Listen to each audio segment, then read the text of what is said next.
નમસ્કાર ગુજરાત। આજના મુખ્ય સમાચારની અંદર જન્માષ્ટમી નજીક આવતા સરકારની સૌથી મોટી ભેટ, જેમાં રાશન કાર્ડ ધારકો માટે ખુશ ખબર, એલપીજી ગેસ સિલિન્ડરમાં ડબલ ફાયદો, મોદીજીની સૌથી મોટી જાહેરાત, ખેડૂતોની પાક ધિરાણ લોન માફ થશે, સાથે વ્યાજના 20 ચક્રમાંથી નાગરિકોને મુક્ત કરવા સરકારની ખાસ ડ્રાઈવની શરૂઆત, મહિલાઓ માટે સુપરહિટ સ્કીમની શરૂઆત, તો ટોલ સિસ્ટમ અંગે સૌથી મોટો નિર્ણય, ઘર દીઠ મળશે 15,000 રૂપિયાની સહાય, સાથે મફત વીજળી, ગુજરાત સરકારની જાહેરાત, 5 રૂપિયામાં મકાન મળશે, સોના ચાંદીના ભાવમાં ફરી થયો છે વધારો, સાથે સમૃદ્ધ ગુજરાતમાં શ્રમિકોનું શોષણ અને આજના સૌથી મોટા ખેડૂત સમાચાર। મિત્રો, દરેક સમાચાર દરેક માહિતી જણાવું એ પહેલા ગુજરાતના જે પણ મિત્રો ચેનલ પર જો નવા આવ્યા છે મિત્રોને ખાસ વિનંતી છે કે વિડીયોને એક લાઈક કરી ચેનલને સબસ્ક્રાઇબ કરવાનું ભૂલતા નહીં, સાથે આજનો આ વિડીયો છે જેને અંત સુધી જોતા રહેજો।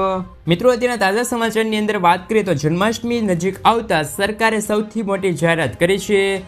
ઓગસ્ટ મહિનામાં બીપીએલ અને અત્યંતિક કેટેગરીના રાશન કાર્ડ ધારકો લાભાર્થીઓને મળવાપાત્ર ઘઉં તથા ચોખા ઉપરાંત ખાંડ, ચણા, તુવેર દાળ, મીઠું તથા તહેવાર નિમિત્તેની વધારાની ખાંડ અને રાહત દરે 1 લીટર સિંગતેલ પાઉચના જથ્થાનું વિતરણ કરવામાં આવશે। જોકે તુવેર દાળનું વિતરણ કેટલાક મહિનાથી રાશન કાર્ડ ધારકોને થયું નથી। આગામી મહિનામાં તેમનું વિતરણ કરવા નિગમને તૈયારી કરી છે, પરંતુ મિત્રો દુકાનદારને જેટલા કાર્ડ હોય તેના કરતાં અડધા જથ્થો જ ફાળવવામાં આવે છે તેવી વાત બહાર આવતા તમામ રાશન કાર્ડ ધારકોને છે તે તુવેર દાળ મળવા પર આશંકા ઊભી થઈ રહી છે। એટલે કે મિત્રો જે દુકાનદારો છે તેમને મળવાપાત્ર છે તુવેર દાળનું છે તે અનાજ છે તે ઓછા પ્રમાણમાં મળે છે અને કાર્ડ ધારકોની સંખ્યા છે તે વધુ છે, જેમના કારણે ત્યારે દુકાનદારોમાં છે તે કયા કાર્ડ ધારકોને તેમનું અનાજનું વિતરણ કરવું તે માટેની સમસ્યા છે તે અત્યારે ઊભી થઈ છે તેવા સમાચાર મળી રહ્યા છે।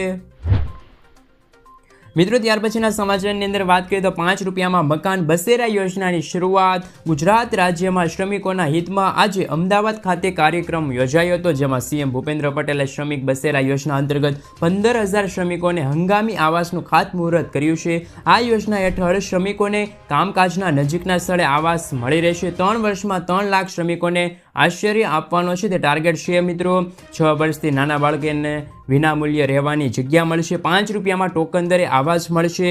આ માટે 1500 કરોડ રૂપિયાની જોગવાઈ થઈ છે। અમદાવાદ, ગાંધીનગર, વડોદરા અને રાજકોટ સહિત કુલ 17 સ્થળોએ લગભગ 15,000 શ્રમિકોને હંગામી આવાસ બનશે। પ્રતિ વ્યક્તિ પ્રતિદિન 5 રૂપિયાના ભાડામાં પાયાની સુવિધા મેળવી શકશે। મિત્રો, આગળના સમાચારની અંદર વાત કરીએ તો 5 લાખ રાશન કાર્ડ છે તે બંધ કરવામાં આવ્યા છે। સુપ્રીમ કોર્ટે એક તરફ ઈ શ્રમ પોર્ટલ પર રજીસ્ટર થયેલા દરેક શ્રમિકોને NFSAમાં સમાવેશ કરીને તેમને 4 સપ્તાહમાં રેશનિંગનું અનાજ મળવું જોઈએ તેવો ચુકાદો આપ્યો છે, તો બીજી તરફ ગુજરાત સરકાર રેશન કાર્ડની સંખ્યા ઓછી કરતી જાય છે। છેલ્લા 3 મહિનામાં અનાજ નથી લીધું હોય એવા નામે પુરવઠા વિભાગના અત્યાર સુધી 5 લાખ જેટલા રાશનિંગ છે તે અનાજ મળતા નાગરિકોને કાર્ડ છે તે સાયલેન્ટ કરી દેવામાં આવ્યા છે। એટલે કે મિત્રો ગુજરાત સરકારે એક નિર્ણય લીધો છે કે જે કોઈ ગુજરાતનો નાગરિક છે તેમને રાશન કાર્ડ ધારક હોય અને તે 3 મહિનાથી છે તે અનાજ લેવા નથી જતા તો તેમનું રાશન કાર્ડ છે તે સાયલેન્ટ કરી દેવામાં આવશે। તો બીજી તરફ સુપ્રીમ કોર્ટે એક તરફ છે તે ઈ શ્રમ પોર્ટલ પર રજીસ્ટર શરૂ કરી છે અને દરેક શ્રમિકોને NFA અંતર્ગત 4 સપ્તાહમાં છે તે રેશનિંગ આપવાની જાહેરાત કરી છે। મિત્રો, ત્યાર પછીના સમાચારની અંદર વાત કરીએ તો વર્ષમાં 3 વખત મફત ગેસ સિલિન્ડર મળી રહેશે। મુખ્યમંત્રી મેરી લાડલી બહેન યોજના મહારાષ્ટ્ર સરકાર દ્વારા ચલાવવામાં આવતી એક સામાજિક યોજના છે, જેના હેઠળ રાજ્ય સરકાર દર મહિને ગરીબ મહિલાઓને 1500 રૂપિયા આપે છે। હવે આ 1500 રૂપિયા આપવાની સાથે રાજ્ય સરકાર મહિલાઓને 1 વર્ષમાં 3 ફ્રી ગેસ સિલિન્ડર આપવાની જાહેરાત કરી છે।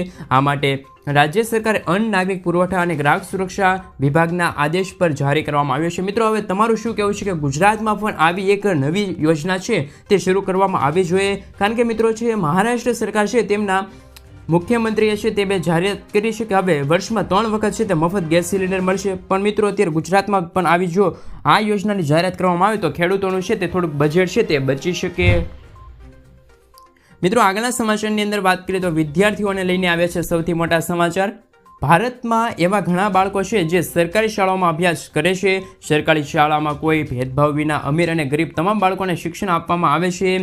ભારતમાં ઘણી એવી શાળાઓ છે જેમનું નિર્માણ ઘણા વર્ષો પહેલાં કરવામાં આવ્યું હતું। હવે આ શાળાઓને આધુનિક બનાવવા માટે પ્રધાનમંત્રી શ્રી શાળા યોજના શરૂ કરવામાં આવી છે। ભારત સરકાર દ્વારા દેશના નાગરિક માટે ઘણી વિવિધ પ્રકારની યોજનાઓ ચલાવવામાં આવે છે। દેશના નાગરિકોની જરૂરિયાતને ધ્યાનમાં રાખીને કેટલીક યોજનાઓ લાવવામાં આવે છે, જેથી લોકોને શ્રેષ્ઠ સુવિધા આપવા માટે કેટલીક યોજના પણ ચલાવવામાં આવી રહી છે. શિક્ષણ એ દરેક વ્યક્તિના જીવનનો મુખ્ય મહત્વનો ભાગ છે. એક શિક્ષિત વ્યક્તિ દેશને વધુ સારા અને મજબૂત બનાવવામાં ફાળો આપે છે. તે માટે મિત્રો શ્રી નરેન્દ્ર મોદીજીએ 20 લાખ બાળકોને ફાયદો થશે એ માટે એક નવી યોજના શરૂ કરી છે, જે માટે 27,000 કરોડ રૂપિયાનો પ્રોજેક્ટ છે તે બહાર પાડવામાં આવ્યો છે. એટલે કે મિત્રો બાળકો છે તે સારું શિક્ષણ મેળવી શકે અને મિત્રો બાળકો છે તે દેશને છે તે એક તરફ આગળ વધારી શકે એ માટે ગુજરાત સરકાર સાથે શ્રી નરેન્દ્ર મોદીજીએ પણ અત્યારે એક નવી જાહેરાત કરી છે. શ્રી શાળા યોજનાની શરૂઆત કરી છે. મિત્રો આગળના સમાચારની અંદર વાત કરીએ તો ખેડૂતોની પાક ધિરાણ લોન માફ થશે. ગુજરાતના દરેક ખેડૂતો માટે પાક ધિરાણ લોન માફ અને પાક ધિરાણ વ્યાજને લઈને આવ્યા છે સૌથી મોટા સમાચાર. ખેડૂતોએ લીધેલી લોનની નવા જૂની કરવા માટે ખેડૂતો પાસે કેશ પેમેન્ટ માંગવાની બદલે બેંકમાંથી ડાયરેક્ટ ઓટો રિન્યૂ કરી દેવામાં આવે તેવી માંગ ખેડૂતો દ્વારા કરવામાં આવી છે. તેમજ ખેડૂતોને પાક ધિરાણ વ્યાજ માફ કરવામાં આવે તેવી પણ માંગ ખેડૂતો કરી રહ્યા છે. જ્યારે ખેડૂતો બેંકના લોનના પૈસા ભરવા માટે બહારથી વ્યાજે પૈસા લાવીને વ્યાજના પૈસા ભરે છે, જેથી ખેડૂતોને ઓટો રિન્યૂ સુવિધા આપીને થોડીક રાહતોને છે તે થોડીક ખેડૂતો છે તેમને થોડીક રાહત આપવામાં આવે તેવી ખેડૂતો દ્વારા માંગણી કરવામાં આવી છે. મિત્રો તમારું શું કહેવું છે કે ખેડૂતોની પાક ધિરાણ લોન માફ થવી જોઈએ કે નહીં? કોમેન્ટ બોક્સમાં કોમેન્ટ કરીને જણાવી આપજો. મિત્રો મહત્વના સમાચાર સામે આવ્યા છે. મહિલાઓ માટે છે તે પોસ્ટની સુપરહિટ સ્કીમની શરૂઆત. પોસ્ટ ઓફિસ દ્વારા કેન્દ્ર સરકાર બચતની ઘણી યોજનાઓ ચલાવી રહી છે, જેમાં મહિલાઓ યુવતીઓ રોકાણના માધ્યમથી આર્થિક સશક્તિકરણ પ્રદાન કરવાનો ઉદ્દેશથી મહિલા સન્માન બચત પ્રમાણપત્ર યોજના શરૂ કરવામાં આવી છે. આ સ્કીમ મહિલાઓને ઓછા સમયમાં સારું રિટર્ન મળે તે હેતુથી ડિઝાઇન કરવામાં આવી છે અને સરકાર તેમને 2025 સુધી ચાલુ રાખશે. કોણ શરૂ કરી શકે છે આ કાર્ડ? તો આ યોજના અંતર્ગત કોઈપણ ઉંમરની મહિલાઓ એકાઉન્ટ શરૂ કરી શકે છે. આ ઉપરાંત પુરુષો તેમની સગીર પુત્રી માટે બેંક એકાઉન્ટ ખોલી શકે છે. આ સ્કીમ અંતર્ગત તમે સગીર બાળકીઓ માટે પણ રોકાણ કરી શકો છો. જો મિત્રો વધુ માહિતી મેળવવામાં આવે તો આ યોજનાના નિયમો કયા કયા છે? તો ખાતા ધારકનું અવસાન થાય તો ખાતું બંધ કરવામાં આવશે. ઇમરજન્સીના સમયે ખાતા ધારકના જીવનનું જોખમમાં હોય તેવી પરિસ્થિતિમાં ખાતું બંધ કરી શકાશે. તમે ખાતું ખોલાવ્યાના 6 મહિના બાદ કોઈ પણ કારણ જણાવ્યા વિના ખાતું બંધ કરી શકો છો, પરંતુ ત્યારે તમને 2% ઓછું એટલે કે 5.5% વ્યાજ મળશે. કેટલું રોકાણ કરી શકો છો? તો મિત્રો લઘુત્તમ રોકાણ 1,000 રૂપિયા અને મહત્તમ રોકાણ છે તે 2 લાખ રૂપિયા પ્રતિ એકાઉન્ટ કરી શકો છો અને ઓછામાં ઓછા 3 મહિનાનો ગેપ હોવો જોઈએ. તમે એકાઉન્ટ ખોલાવ્યાને 1 વર્ષ બાદ 40% જેટલા પૈસા પણ ઉપાડી શકો છો. મિત્રો આગળના સમાચારની અંદર વાત કરીએ તો 18મા હપ્તા પહેલા કરી લેજો આ કામ. પ્રધાનમંત્રી કિસાન સન્માન નિધિ યોજના. દેશમાં આવી અનેક યોજનાઓ ચાલી રહી છે જેના થકી સમાજના એક મોટા વર્ગ લાભ મેળવી રહ્યો છે. આવો આર્થિક લાભો આપવામાં ઉપરાંત સબસિડી કે અન્ય અનેક પ્રકારની સુવિધા પણ આપવામાં આવે છે. જો તમે પણ કોઈ પણ પ્રકારની યોજના માટે પાત્ર છો તો તમે આ યોજના સાથે જોડાઈ શકો છો. આ ક્રમમાં એક યોજના એ પણ છે કે જે ખેડૂતોને આર્થિક લાભ આપવામાં આવે છે અને આ યોજનાનું નામ પ્રધાનમંત્રી કિસાન સન્માન નિધિ યોજના છે. પ્રધાનમંત્રી કિસાન સન્માન નિધિ યોજના તેમના વિશે વાત કરીએ તો મિત્રો આ છે તે ભારત સરકાર દ્વારા ચલાવવામાં આવતી એક અદ્ભુત યોજના છે, જેનો સીધો લાભ ખેડૂતોને તેમના બેંક ખાતામાં હપ્તા ટ્રાન્સફર કરીને આપવામાં આવે છે. આવી સ્થિતિમાં જો તમે પણ આ યોજના સાથે જોડાવા માંગો છો તો તમારે KYC કરાવવું પડશે. જો તમે આ કામ નહીં કરો તો તમને અન્યથા મિત્રો તમે આ યોજના અંતર્ગત બાકાત ગણી શકો છો. સાથે મિત્રો જો વધુ માહિતી મેળવીએ તો પ્રધાનમંત્રી કિસાન સન્માન નિધિ યોજના છે તે ભારત સરકાર દ્વારા તો ચલાવવામાં આવે જ છે. સાથે મિત્રો જો ખેડૂતો આ વિશે વધુ વિગતમાં જાણવા માંગતા હોય તો વાસ્તવમાં તો મિત્રો PM કિસાન યોજનામાં જોડાવો છો તો તમારે ઘણી બધી યોજનાઓ છે તે વસ્તુઓ છે તે કરવી પડશે, જેમાંથી KYC છે. જો તમે પણ આ પ્રક્રિયા કરાવશો તો જ તમને આ યોજના અંતર્ગત લાભ મળવા પાત્ર રહેશો. પરંતુ જો મિત્રો આ કામ નહીં કરાવો તો તમને હપ્તો નહીં મળે. એટલે કે મિત્રો વહેલી તકે છે તે તમે KYC કરાવી લેજો. મિત્રો ત્યાર પછીના સમાચારની અંદર વાત કરીએ તો અગ્નિવીર યોજના 24 કલાકમાં બંધ થશે તેવું કોણ કહી રહ્યું છે? તેમના વિશે જો મિત્રો એક નજર કરીએ તો મિત્રો અત્યારે સૌ પ્રથમ એવા મહત્વપૂર્ણ સમાચાર પણ અત્યારે મળી રહ્યા છે કે અત્યારે અગ્નિવીર યોજનાને લઈને આવ્યા છે મહત્વના સમાચાર.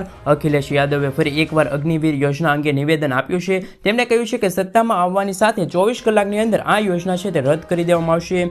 તેમણે આ યોજના દેશની સુરક્ષા સાથે ચેડા કરનારી અને સૈનિકોના ભવિષ્ય સાથે રમત ગણાવી હતી.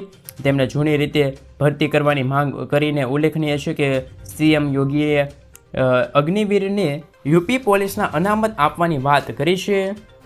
મિત્રો જનધન ખાતા ધારકો માટે આવ્યા છે સૌથી મોટા સમાચાર. જનધન ખાતા પર મળશે 1,30,000 રૂપિયાનો વીમો.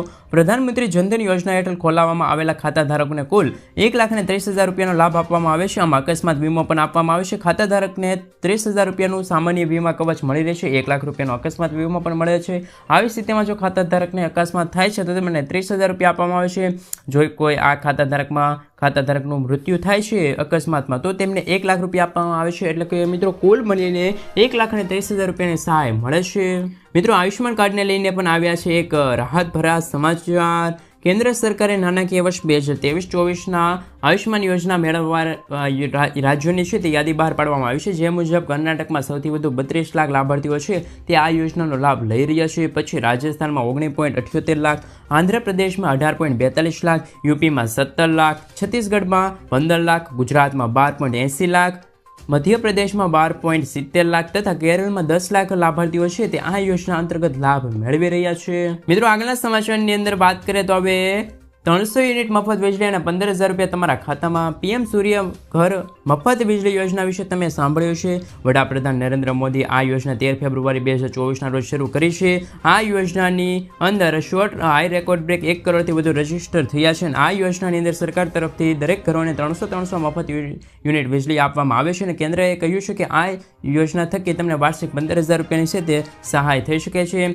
તો મિત્રો આપણે જાણીશું કે તમે આ યોજનામાં કઈ રીતે લાભ લઈ શકો છો. તો મિત્રો તમારે 1 કિલોવોટ સોલાર પ્લાન્ટ લગાવો છો તો તમને દરરોજની 4 થી 5 યુનિટ વીજળી ઉત્પન્ન કરી આપે છે. આવી સ્થિતિમાં જો મિત્રો તમે મોટા પ્લાન્ટ લગાવો છો એટલે કે મિત્રો 3 કિલોવોટનો પ્લાન્ટ લગાવો છો તો તમને દરરોજ 15 યુનિટ વીજળી ઉત્પન્ન કરી આપે છે. એટલે કે મિત્રો દર મહિને 450 યુનિટ વીજળી ઉત્પન્ન થશે. હવે જો મિત્રો આ યોજનામાં વધારે માહિતી મેળવી તો મિત્રો આ વીજળી જો તમે વાપરી શકો તો ઠીક છે, તો બાકી રહેલી વીજળી છે તે સરકાર ખરીદી લેશે. એ માટે તમને વાર્ષિક છે તે 15,000 રૂપિયાની સહાય પણ મળવાપાત્ર રહેશે.